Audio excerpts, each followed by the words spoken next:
44. Porque la caridad crece por la obra de caridad y el hombre llega a ser mejor. En cambio, no lo es por las indulgencias, sino a lo más, liberado de la pena. 45. Debe enseñarse a los cristianos que el que ve a un indigente y, sin prestarle atención, da su dinero para comprar indulgencias, lo que obtiene en verdad no son las indulgencias papales, sino la indignación de Dios. 46. Debe enseñarse a los cristianos que, si no son colmados de bienes superfluos, están obligados a retener lo necesario para su casa y de ningún modo derrocharlo en indulgencias. 47. Debe enseñarse a los cristianos que la compra de indulgencias queda librada a la propia voluntad y no constituye obligación. 48. Se debe enseñar a los cristianos que, al otorgar indulgencias, el Papa tanto más necesita cuanto desea una oración ferviente por su persona, antes que dinero en efectivo. 49. Hay que enseñar a los cristianos que las indulgencias papales son útiles si en ellas no ponen su confianza, pero muy nocivas si, a causa de ellas, pierden el temor de Dios. 50. Debe enseñarse a los cristianos que si el Papa conociera las exacciones de los predicadores de indulgencias, preferiría que la Basílica de San Pedro se redujese a cenizas antes que construirla con la piel, la carne y los huesos de sus ovejas. 51. Debe enseñarse a los cristianos que el Papa estaría dispuesto, como es su deber, a dar de su peculio a muchísimos de aquellos a los cuales los pregoneros de indulgencias sonsacaron el dinero aun cuando para ello tuviera que vender la Basílica de San Pedro, si fuera menester. 52. Vana es la confianza en la salvación por medio de una carta de indulgencias, aunque el comisario y hasta el mismo Papa pusieran su misma alma como prenda. 53. Son enemigos de Cristo y del Papa los que, para predicar indulgencias, ordenan suspender por completo la predicación de la palabra de Dios en otras iglesias. 54. Oféndese a la palabra de Dios, cuando en un mismo sermón se dedica tanto o más tiempo a las indulgencias que a ella. 55.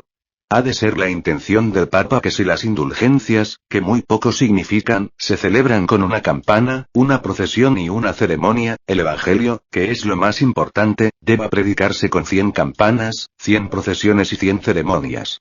56. Los tesoros de la Iglesia, de donde el Papa distribuye las indulgencias, no son ni suficientemente mencionados ni conocidos entre el pueblo de Dios. 57. Que en todo caso no son temporales resulta evidente por el hecho de que muchos de los pregoneros no los derrochan, sino más bien los atesoran. 58.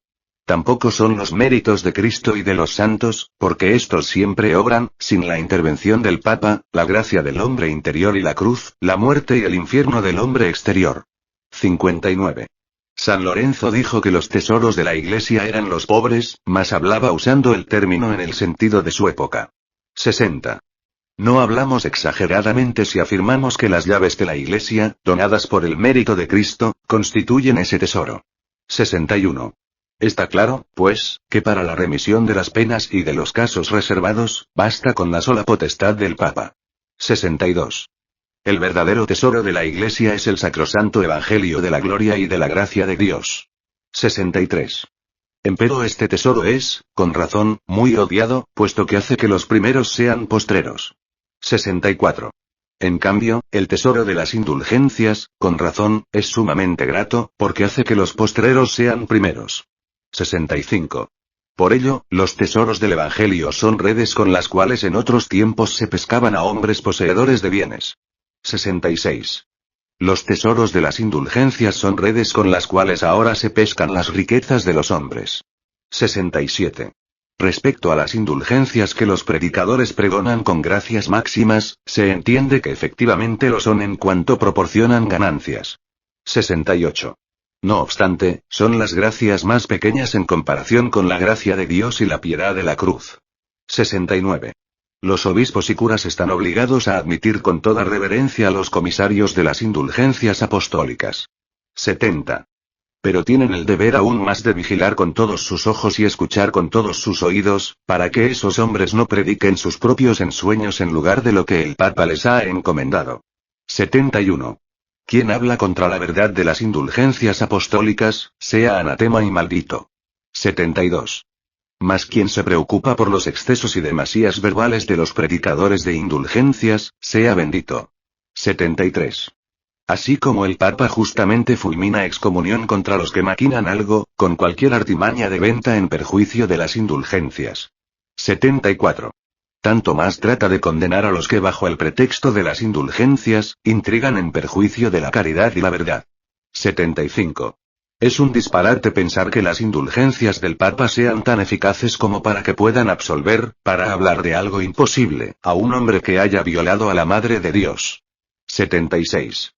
Decimos por el contrario, que las indulgencias papales no pueden borrar el más leve de los pecados veniales, en concierne a la culpa. 77. Afirmar que si San Pedro fuese Papa hoy, no podría conceder mayores gracias, constituye una blasfemia contra San Pedro y el Papa. 78. Sostenemos, por el contrario, que el actual Papa, como cualquier otro, dispone de mayores gracias, saber, el Evangelio, las virtudes espirituales, los dones de sanidad, etc., como se dice en 1 Corintios 12. 79. Es blasfemia aseverar que la cruz con las armas papales llamativamente erecta, equivale a la cruz de Cristo. 80. Tendrán que rendir cuenta los obispos, curas y teólogos, al permitir que charlas tales se propongan al pueblo. 81. Esta arbitraria predicación de indulgencias hace que ni siquiera, aun para personas cultas, resulte fácil salvar el respeto que se debe al Papa, frente a las calumnias o preguntas indudablemente sutiles de los laicos. 82. Por ejemplo, ¿por qué el Papa no vacía el purgatorio a causa de la santísima caridad y la muy apremiante necesidad de las almas, lo cual sería la más justa de todas las razones si él redime un número infinito de almas a causa del muy miserable dinero para la construcción de la basílica, lo cual es un motivo completamente insignificante? 83. Del mismo modo, ¿por qué subsisten las misas y aniversarios por los difuntos y por qué el Papa no devuelve o permite retirar las fundaciones instituidas en beneficio de ellos, puesto que ya no es justo orar por los redimidos? 84. Del mismo modo, ¿qué es esta nueva piedad de Dios y del Papa, según la cual conceden al impío y enemigo de Dios, por medio del dinero, redimir un alma pía y amiga de Dios, y por qué no la redimen más bien, a causa de la necesidad, por gratuita caridad hacia esa misma alma pía y amada? 85. Del mismo modo, ¿por qué los cánones penitenciales que de hecho y por el desuso desde hace tiempo están abrogados y muertos como tales, se satisfacen no obstante hasta hoy por la concesión de indulgencias, como si estuviesen en plena vigencia? 86. Del mismo modo, ¿por qué el Papa, cuya fortuna es hoy más abundante que la de los más opulentos ricos, no construye tan solo una basílica de San Pedro de su propio dinero, en lugar de hacerlo con el de los pobres creyentes? 87. Del mismo modo, ¿qué es lo que remite el Papa y qué participación concede a los que por una perfecta contrición tienen ya derecho a una remisión y participación plenarias? 88. Del mismo modo, ¿qué bien mayor podría hacerse a la Iglesia si el Papa, como lo hace ahora una vez, concediese estas remisiones y participaciones 100 veces por día a cualquiera de los creyentes? 89. Dado que el Papa, por medio de sus indulgencias, busca más la salvación de las almas que el dinero, ¿por qué suspende las cartas e indulgencias ya anteriormente concedidas, si son igualmente eficaces? 90. Reprimir estos sagaces argumentos de los laicos solo por la fuerza, sin desvirtuarlos con razones, significa exponer a la Iglesia y al Papa a la burla de sus enemigos y contribuir a la desdicha de los cristianos. 91.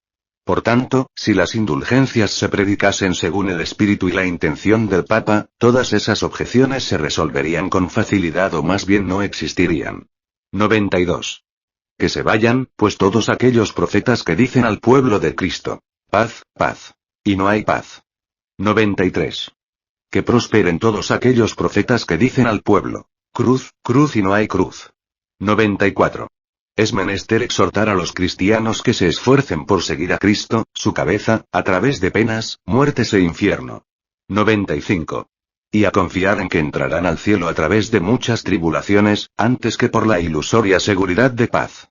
Wittenberg, 31 de octubre de 1517.